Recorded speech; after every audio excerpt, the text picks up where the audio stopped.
So ito mga kabanat, no, mayroon na namang ipinakita na mga testigo itong mga congressman, no, sa pamuno nila ni Barbers at itong sina ni ito na dati kaalyado ito ni Presidente Duterte. Tandaan nyo itong mga taong ito, dati kaalyado ito ni Presidente Duterte at suportado itong war on drug ni Presidente Duterte. Ngayon, malapit ng eleksyon, medyo bumabalik-baliktad, no?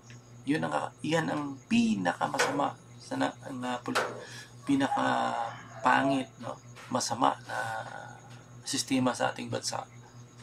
Kapag malapit ng eleksyon, nagpapabango at tila baga gustong kunin yung simpatya ng tao. Kung saan kita nila na doon sila na nung panahon ng war on drug ni President Duterte, parang gustong humingod ito sa puwit ni President Duterte.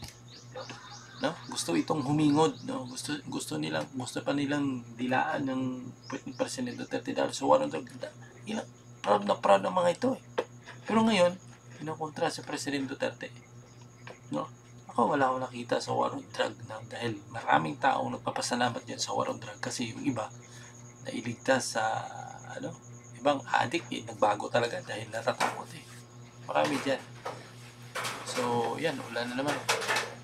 So ito, mapanoorin natin ito mga kabanat. Resource persons, tanungin po muna natin ang ating mga resource persons. Yes, let us first administer the oath of our resource persons. Pwede ba nating hingiin na tumayo ang ating mga resource persons at sumumpa? Comsec, please administer the oath of our witnesses. Thank you, Mr. Chair. Please raise your right hand. Kayo ba ay taos-pusong nanunumpa na sabihin ang katotohanan at pawang katotohanan lamang sa pagdinig ng kapulungang ito? Opo. Thank you, Mr. Chair. Salamat, Comsec. Pwede bang matanong ang ating mga witnesses, kayo ba ay nangangailangan ng abogado sa pagdinig na ito? Hindi na po. Hindi na. Makakulong na Ikaw, ikaw si Mr. Hindi magdaro po. Ikaw si Magdaro. Nangangailangan ba kayo ng abogado? Hindi na. Okay. So, pakilapit nyo nga yung mic sa kanila. Okay. Ngayong umaga po, nandito po ang ating mga miyembro ng mababang kapulungan at sila po ay magtatanong ng direkta sa inyo. At amin lamang pong request ay sagutin po natin ng katotohanan na ayon sa inyong mga salaysay. The members are furnished with copies of the affidavits, signed sworn statements by Mr. Andy Magdaro and Mr. Leopoldo Tan. Tama, no? Mr. Leopoldo Tan. And the copies have already been furnished to the members. And those who wish to ask questions, please have your name listed in the list that the committee secretary is writing down the names of the members who wish to ask. Meron na po tayong listahan ng mga magtatanong tungkol dito, pero bago siguro tayo magtanong, bigyan po muna natin ng pagkakataon ang ating mga witness na sabihin sa committee ito ang kanilang mga salaysay. Is that okay with the members? Okay. So, siguro, sino po ang ating uunahing si Mr. Mr. Andy Magdadaro. Okay. So, Mr. Magdadaro. Oh, sir. Saya siguro Sandali.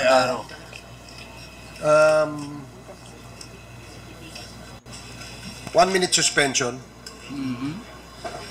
So, ayan, suspension. Skip na natin ito mga kabanat kasi nag-suspension. So, mayroong dalawang witness. Nakakulong na ito sila mga kabanat. Yung gustong magtestigo kay laban kay President Duterte doon sa war on drug. So, dapat yung mga congressman, mga kabanat, mag-ingat dito. Dahil sa ginawa nila kasing pagdinig, ang natutuwa dito, Okay, hearing resumed. ang natutuwa dito mga kabanat, yung mga drug lord yung drug lord ang natutuwa dito dahil nga pinapakita lang na darating ng panahon na ang droga ay huwag nang pakialaman sa bansa dahil nga kapag pinakailaman mo ang droga sa bansa, may kalalagyan ka ikaw nga namumuno. Yun ang pahiwatig nito. Dapat mag-ingat ang mga congressman dito. So marami pong mga miyembro na nagpalista dito na gusto magtanong. Meron na pong listahan. At yung wala pa ho ang pangalan dito sa listahan at gusto rin yung po magtanong, please call the attention of the committee secretary so that your names will be included. So gaya ng sinabi ko kanina, Ayan. Noong December 1, 1999, ako ay nahuli sa kasong murder, illegal possession of December firearms 1999. na noon ay nakapila sa Regional Trial Court, Davao City, Branch 17 at Branch 9. Noong taong 2003, ako po ay nakomit sa Davao Prison and Penal Farm na ngayon ay Davao Prison and Penal Farm. Pagkatapos na ibaba ng hatol sa aking mga kaso. Noong unang linggo ng August 16, mga bandang tanghali, habang ako ay nasa Brigada 2, nilapitan po ako ni Leopoldo Tan ng kasama kong piso sa maximum security compound ng Davao Prison Penal Farm. Sinabihan niya po ako na tulungan ko daw siya at may ipapatira ng magbibigay daw sila ng kaunting halaga. Tinanong ko siya kung sino ang mga ipapatumba.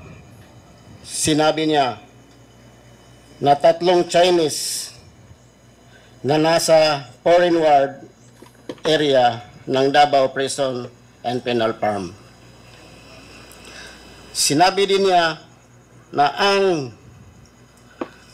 nag-utos ay yung dati niyang kaklase sa empleyado ng gobyerno. Ngayon na kinakausap niya sa labas ng gate po.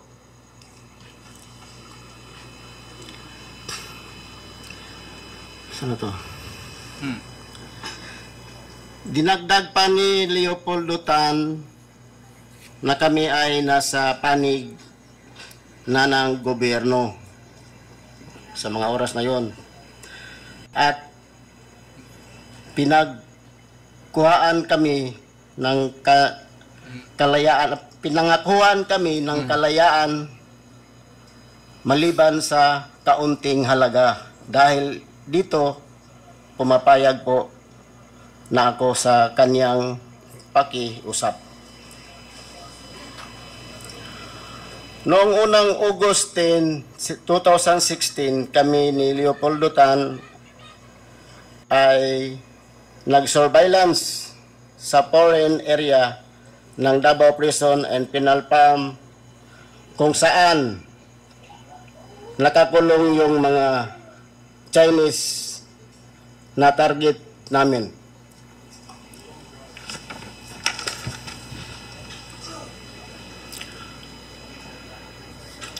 Doon ko unang nakita yung 3 Chinese na nakalaunan ay nalaman ko na pangalan nila ay si Chokentong, Jackson Lee at Wong. Noong August 11, 2016, pumasok ang mga tauhan ng Bucor sa aking silda at ako ay kinapkapan nila. Pinalabas na nila na may nakuha sa akin na empty sachet na shabu na may kaunting residue sa aking bulsa. Sa aking pagkakaalam, ito ay para ng plano nila Leopoldo Tan kung paano iligpit yung tatlong Chinese.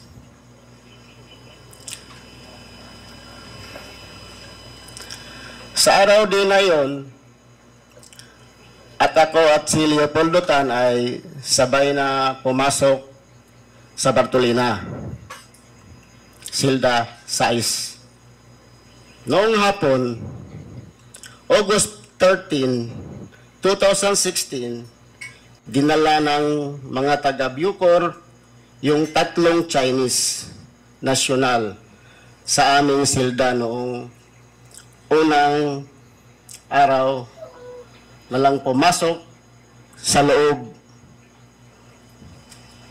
Kaya pinalabas muna kami ni Leopoldo Tan at saka sila pinapasok.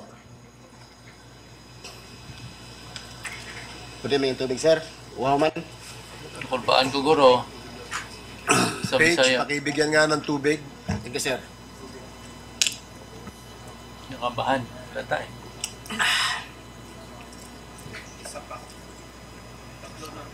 Sinumpang salaysay, pero nahihirapan siya, no?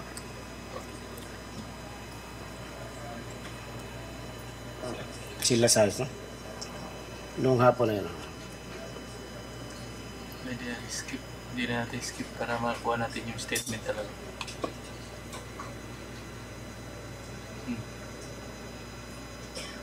Noong hapon na yon, August 13, ulitin ko, dinala ng mga taga-Bucor yung tatlong Chinese national sa aming silda noong unang araw, ilang pumasok sa loob. Kaya pinalabas muna kami ni Leopoldo Tan, saka sila pinapasok ulit. Mga 8 a.m. ng gabi, ng araw na yon, pinagsasaksak na namin ni Leopoldo Tan yung tatlong Chinese at ginamitan ko ng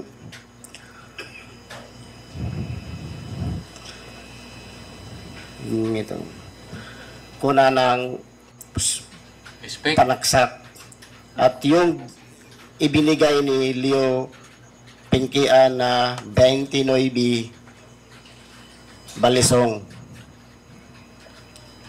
Samantalang si Leopoldo Tan naman ay gumamit ng pagsaksak.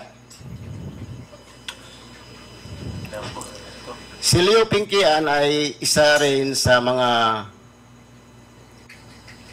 bilanggo.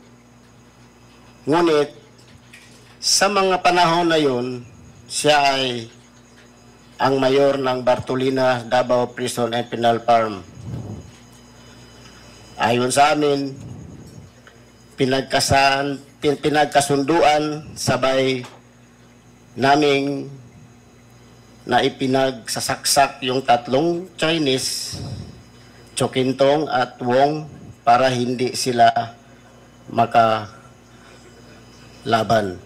Habang sinaksak ko si Chokintong at si Jackson Lee ng mga oras na yun, Diba tatlo? na agad ko namang pinalingan yung saksak, yung tumumba na si Chokintong. Pagkatapos ng insidente ng pagpatay sa 3 Chinese drug lord,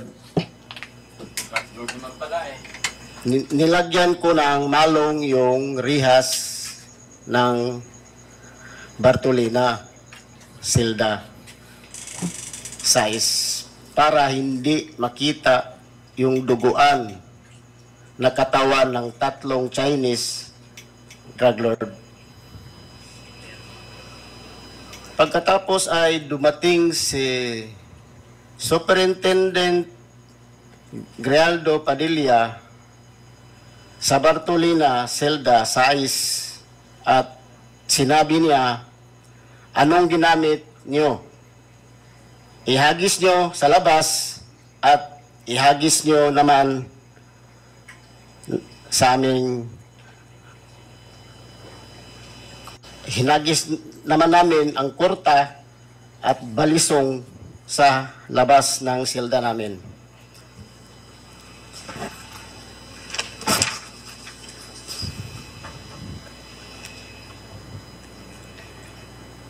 Nilabas namin sa silda ang kamay namin sa prisuhan.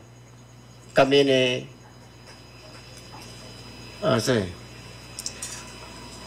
kami ni Sir Poro,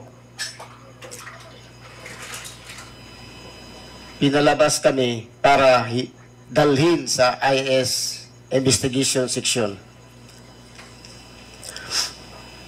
Kami ni Leopoldo Tan ay kinasuhan ng homicide dahil sa pagpatay sa 3 Chinese na agad aming inamin para matapos na yung kaso dahil sa aming pag-amin noong 2019 kami ay nasintensyahan ng 3 counts at 3 years, 6 months, and 1 day. Pagkatapos ay 2 araw ng incident, pagsaksak namin sa 3 Chinese drug lord, tinanong ako ni Leopoldo Tan kung kanino ibigay yung pera.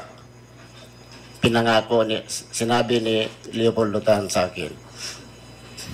Binigay. Sabi ko sa asawa kong si Linlin. Pag alam ko na naman na nakuha na yung 1 milyon noong dumalaw siya sa akin. Pagkatapos noon, hindi namin yung pinangakong paglaya naman, pero hanggang ngayon kami pa rin ay nasa loob ng kulungan. Pinangako nila yon. Ibinigay ko itong salaysay na ito dahil sa galit ko sa kanila. Ginawa namin ang pinatrabaho nila pero hindi tinupad ang kalayaan na pinangako nila sa amin. Ang lahat ng sinabi ko sa salaysay na ito ay po ang katotohanan lamang at walang sino man ang nagturo o nag-influensya. At alam ko rin na maaring gamitin laban pabor sa amin, sa akin. Sa ngayon, ito na lang po ang masasabi ko at wala nang idagdag pa sa aking salaysay. So yun ang testimony o ba sinumpang salaysay nitong pangalang Daro, no? Daro yung apelyido ito. So ayun sa kanya, no, inutusan siya no doon sa Davao na itumba itong 3. Pero pinakinggan ko kanina, yung kanyang salaysay, tatlo yung minimension niya, pero yung sinaksak nila, dalawa ang minimension niya sa kanyang binabasay. Tapos, ibinigay niyo din yung salaysay niya, o kinonta niya, no? Kasi pag mamaya, ito lang munang i-upload natin, mamaya i-upload natin itong pagtatanong sa kanila, no? Pagtatanong sa kanila, ano bang mga klaseng mga tanong ang nagtatanong sa kanila. Dahil nakikita ko dito, isa sa salaysay niya pa lang, walang kinalaman yung ating Pangulong Duterte dito. Bakit nagsalita siya dito? No? Kasi yung hearing nito ay patungkol sa war on drug ni President Duterte. No? Ang hearing nito. At saka kitang-kita natin, kasalanan niya naman talaga. Kasalanan ng dalawa dahil nagpaggamit sila, no? Sa kapalit ng pera. At tumumba talaga silang tao. Dapat nang talaga nasampan sila ng kasong murder. At dapat makulong ito habang buhay. Hindi na makalabas. Kasi kung walang nagpapagamit, ay bahala nito sana mga masamang tao dyan. Kaso nagpapagamit mga kabanat. No? Kapalit. Baga, mga tao ito galing mauto. Mga kabanat. So, hanggang dyan lang muna ang ating video. At mamaya abangan natin itong isa na naman. Medyo natin kasi kung hino natin sobrang haba